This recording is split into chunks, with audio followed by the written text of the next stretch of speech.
नमस्कार. नमस्कार. आज महाराष्ट्राच्या जादुई पिटाऱ्यातील जे साधन आपल्या सर्वांना माहिती आहे, तरीसुद्धा आज आम्ही इथे तुमच्यासमोर सादर करणार आहोत. अरे वा, हा तर चेंडू अगदी मुलांच्या परिचयातला आणि खूप आवडीचा विषय नाही का मॅडम? नक्कीच. पण या चेंडूच्या माध्यमातून खूप साऱ्या कृती करून घेता येतात बरं का सुप्रिया. हो का? आता तुम्ही ताईंनी पण हे लक्षात घ्यायचे की हा बॉल याच्यावरती पहा किती वेगवेगळ्या प्रकारचे रंग आहेत, हो ना. हो. मग ह्या रंगांची ओळख करून देऊ शकतो. नक्कीच. याच्यावरती पिवळा रंग कुठं आहे दाखव, निळा रंग कुठं आहे दाखव, असा रंगांचा परिचय करण्यासाठी सुद्धा हा बॉल आपल्याला मदतीला येणार आहे. खूपच सुंदर. आणि एखादं खोकं वगैरे जर आपण समोर मांडलं आणि त्यात हा चेंडू फेकायचा खेळही आपण घेऊ शकतो, नाही का ताई? अगदी बरोबर. तुमच्याकडे जर खोकं असेल तर खोकं किंवा बादली ती सुद्धा आपण इथे ठेवू शकतो. आणि जसं जसं मुलाचं वय वाढेल तसं तसं अंतर वाढवत न्यायचं आणि मुलाला बादलीमध्ये चेंडू फेकता येतोय का हे पाहू शकतो. खूपच सुंदर. जसं संगीत खुर्ची खेळतो तसं आपण प्रत्येक मुलाच्या हातात हा चेंडू देऊन संगीत सुरू जर केलं आणि तो चेंडू जर पास करायला लावला तर संगीत थांबल्यानंतर ज्या मुलाकडे तो चेंडू येईल तर त्याने नृत्य, कविता, गाणं काहीतरी सादर करायला आपण त्याला सांगू शकतो. चालेल का ताई? हो, नक्कीच घेऊ शकतो. म्हणजे मुलाला त्याची अभिव्यक्ती करायला सुद्धा आपण संधी देऊ शकतो.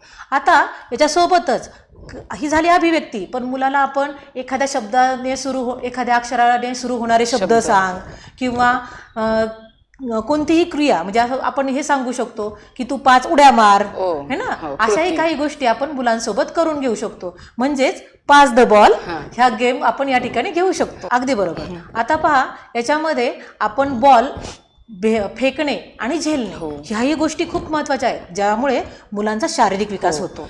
नंतर पायाने आपण लात मारून तो आपल्या म्हणजे मुलाची कॅपॅसिटी किंवा क्षमता किती आहे की त्याचा चेंडू त्या भिंतीपर्यंत जातोय की नाही किंवा कुठपर्यंत जातोय ते प्रत्येकात सगळ्यात लांब जाणाऱ्याचा नंबर काढून सुद्धा आपण त्यांना प्रोत्साहित करू शकतो. अगदी बरोबर. म्हणजे इथे आपण काय करू शकतोय की मुलाला म्हणजे दोघांमध्ये फेकणे, झेलणे ह्याही गोष्टी करून घेऊ शकतो. तुम्ही जसं म्हटल्या की तसंच आपण त्याला किक मारणं, जोरात किक मारणं किंवा भिंतीला तो चेंडू मारणं, एखादा विशिष्ट गोल आखून त्याच गोलावरती तो चेंडू मारणं, हे सुद्धा आपण करून घेऊ शकतो. यासोबतच आपल्याला आपल्या जादुई पिटाऱ्यामधील काही साहित्य मदतीला येऊ शकतं. जसं की हे बघा, आपल्याकडे हे काय आहेत, फासे. हे फासे आपण एकावर एक ठेवले आणि मुलाला काही अंतरावरून हे फासे आपण पाडायला लावू शकतो. मुलाला अंदाज येईल की मला एका विशिष्ट अंतरावरून हे जर बॉलने हे फासे पाडायचे असतील किंवा ढकलायचे असतील तर मला किती ताकद लावायला पाहिजे, मी किती जोरात हा बॉल फेकला पाहिजे, याचा अंदाज त्याला येतो.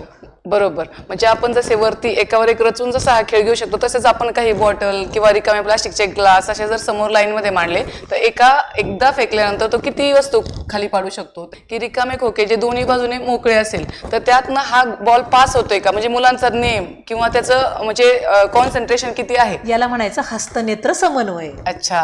तर ते एकाग्रता हे करण्यासाठी वगैरे सुद्धा आपण ह्या बॉलचा हा सुद्धा खेळ घेऊ शकतो. जसं की आता तुम्ही जसं खोक्याचं सांगितलं तसंच आपण हे जे 2 फासे आहेत या 2 फास्यांच्या मधून आपला बॉल पास झाला पाहिजे, असंही आपण आहे त्याच साहित्याचा वापर करून मुलांकडून वेगवेगळ्या कृती करून घेऊ शकतो. खूपच सुंदर. आणखी एक ताई मला सुचते सांगू की आपण जर दोघांच्या जोडीमध्ये हा बॉल म्हणजे डोक्याच्या मध्ये पकडला, म्हणजे हात न लावता असं पकडून त्या भिंतीपर्यंत पास करत नेणं आणि जो तिथपर्यंत पोहोचेल. याबरोबर आपल्या आसपास जे छोटे मोठे चेंडू असतात तेही चेंडू आपण यासाठी वापर करू शकतो. जसं तुम्हाला बादलीत बॉल टाकायचा आहे किंवा आणखी गोष्टींसाठी आपण ज्यावेळेस चेंडू वापरतो त्याबरोबर आपल्या वर्गामध्ये किंवा आपल्या अंगणवाडीमध्ये जे छोटे चेंडू असतील तर त्याचाही वापर आपण करायला हवा. तर अशा पद्धतीने आपण हे बॉल किंवा हा चेंडू या साहित्याचा वापर मुलांच्या शारीरिक विकासासाठी कसा करू शकतो किंवा आपल्या रंगज्ञानासाठी याचा वापर कसा करता येईल हे पण आपण पाहिलेलं आहे. यासोबतच चेंडू ज्यावेळेस आपण खेळतो तर त्याचा वापर आपण इतर गोष्टींसाठी सुद्धा करू शकतो. जसं की ज्यावेळेस आपल्याला मुलांना भाज्यांची ओळख करून द्यायची आहे किंवा फुलांची ओळख करून द्यायची आहे, प्राण्यांची ओळख करून द्यायची आहे, तर त्यावेळी आपण ज्यावेळेस एकमेकाकडे बॉल पास करू, जसं तुम्ही मगाशी सांगितलं की पास द बॉल, तर त्यावेळी आपण काय करायचंय की जर बॉल आला माझ्याकडे तर मी एखाद्या फळाचं नाव सांगायचंय. जर भाजी ही थीम चालू असेल तर भाज्यांचं नाव सांगायचंय. खूपच छान. म्हणजे हा चेंडू दिसतो तितका छोटा, परंतु त्याचे कितीतरी सुंदर असे उपयोग आणि मुलांचा ज्याप्रमाणे ताईंनी सांगितलं की आपण त्यांचा म्हणजे शारीरिक विकास होऊ शकतो, त्याबद्दल बौद्धिक विकास किंवा बौद्धिक चालना सुद्धा, भाषा विकास सुद्धा, म्हणजे सर्व प्रकारे हा चेंडू हा अत्यंत उपयुक्ती असणारा आपल्या जादुई पिठातला खूप सुंदर असा घटक आहे. मला सगळ्यांना खात्री आहे की आपण हा असा विविध उपयोगी येणारा बॉल आपल्या अंगणवाडीमध्ये विविध कृतींसाठी नक्की वापराल. धन्यवाद.